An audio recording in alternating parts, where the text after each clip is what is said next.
నేను మిమ్మల్ని like చేసుకోమనట్లా, subscribe చేసుకోమనట్లా. నా కోసం, మా టీమ్ కోసం దయచేసి ఒక్క కామెంట్ చేయండి. మీ రాశి ఏంటి? మీ నక్షత్రం ఏంటి? అనేది కామెంట్ చేయండి. కనీసం 500 కామెంట్లు మేము కోరుకుంటున్నాం ఈ వీడియో మీద. దయచేసి కామెంట్ ఇవ్వడానికి ట్రై చేయండి. అండ్ వీడియో లాస్ట్ దాకా చూడండి. చాలా ఇంట్రెస్టింగ్ వీడియో ఇది. ఆఖరి వరకు మిస్ అవ్వకుండా చూడండి. జ్యోతిష శాస్త్రంలో గ్రహణాలకి ప్రత్యేక ప్రాముఖ్యత ఉంటుంది. ఇక గ్రహణం అంటే చంద్రగ్రహణం, సూర్యగ్రహణమే అనుకుంటాం. కానీ రాహుగ్రహణం కూడా ఉంటుందని చాలా తక్కువ మంది తెలుసు. అయితే ఈ సంవత్సరం సెప్టెంబర్ 7న చంద్రగ్రహణానికి ముందు రాహుగ్రహణం ఏర్పడబోతోంది. దీనివల్ల 5 రాశుల వారికి పట్టిందల్లా బంగారమే కాబోతోంది. ఇంతకీ ఆ రాశులు ఏంటనో చూద్దాం. మిథున రాశి. మిథున రాశి వారికి రాహుగ్రహణం వల్ల అనేక కష్టాలు, నష్టాలు ఏర్పడతాయట. వీరు అనేక ఇబ్బందులు ఎదుర్కొంటారు. ఇంటా బయట ఇబ్బందికర వాతావరణం నెలకొంటుంది. ఖర్చులు అధికమయ్యే అప్పులు పెరిగిపోతాయి. ఎవరైతే చాలా రోజుల నుంచి ఏదైనా ప్రాపర్టీ కొనుగోలు చేయాలనుకుంటున్నారో వారికి ముప్పు తప్పదు అంటున్నారు ఆరోగ్య నిపుణులు. కన్యారాశి. కన్యారాశి వారికి సమస్యలు అధికం అవుతాయి. ఇంట్లో గొడవలు ఎక్కువ అవడం వల్ల మనశ్శాంతి కరువు అవుతుంది. పనులు వాయిదా పడడం, సమయానికి చేతికి డబ్బు అందకపోవడం, అనవసర ప్రయాణాలు చికాకును కలిగిస్తాయి. అలాగే ఎవరైతే ఉద్యోగం కోసం ఎదురు చూస్తున్నారో వారికి నిరాశ ఖచ్చితంగా ఉంటుందంటున్నారు నిపుణులు.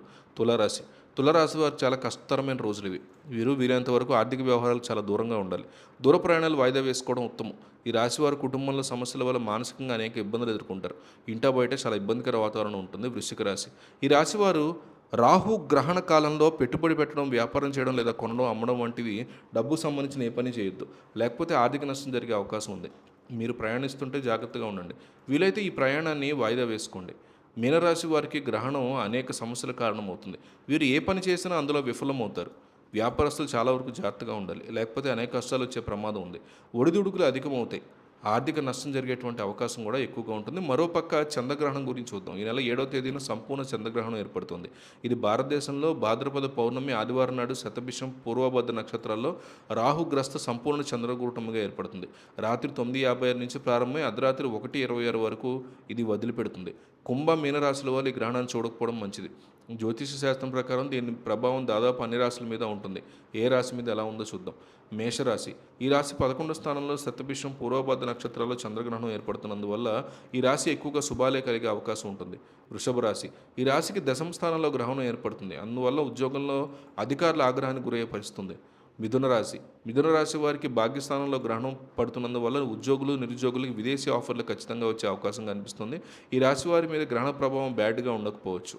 కర్కాటక రాశి. ఈ రాశి వారికి అష్టమ స్థానంలో గ్రహణం పడడం వల్ల చంద్రుడు రాశినాథుడు కావడం వల్ల గ్రహణం దోషం బాగా ఎక్కువగా ఉంది. సింహరాశి. ఈ రాశికి సప్తమ స్థానంలో గ్రహణం ఏర్పడుతున్నందువల్ల కొన్ని సదవకాశాలు చేజార్చుకునే అవకాశం ఉంటుంది. కన్యరాశి. ఈ రాశి వారికి 6వ స్థానంలో గ్రహణం ఏర్పడుతున్నందువల్ల అనారోగ్యాల నుంచి ఉపశమనం కలుగుతుంది. తులారాశి. ఈ రాశి వారికి 5వ స్థానంలో గ్రహణం ఏర్పడుతున్నందువల్ల వృత్తి, ఉద్యోగ వ్యాపారాల్లో ఆచితూచి వ్యవహరించడం చాలా మంచిది. వృశ్చిక రాశి. ఈ రాశి వారికి 4వ స్థానంలో గ్రహణం సంభవిస్తున్నందువల్ల స్వల్ప ఆరోగ్య సమస్యలకు అవకాశం ఉంటుంది.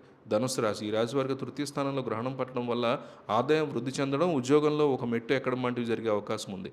మకర రాశి. ఈ రాశి వారికి ధనస్థానంలో గ్రహణం సంభవిస్తున్నందువల్ల కుటుంబ సభ్యులు తలెత్తేటువంటి అవకాశం ఉంది. కుంభరాశి. ఈ రాశిలో గ్రహణం సంభవించడం వల్ల రాశి వారికి కొద్దిగా అనాగ్రహ పీడించడం ఉంటుంది. మీనరాశి. ఈ రాశి వారికి వ్యయ స్థానాల్లో గ్రహణం ఏర్పడుతున్న ప్రస్తుతానికి ధన వ్యవహారాలకి, లావాదేవీలకి దూరంగా ఉండడం చాలా మంచిది.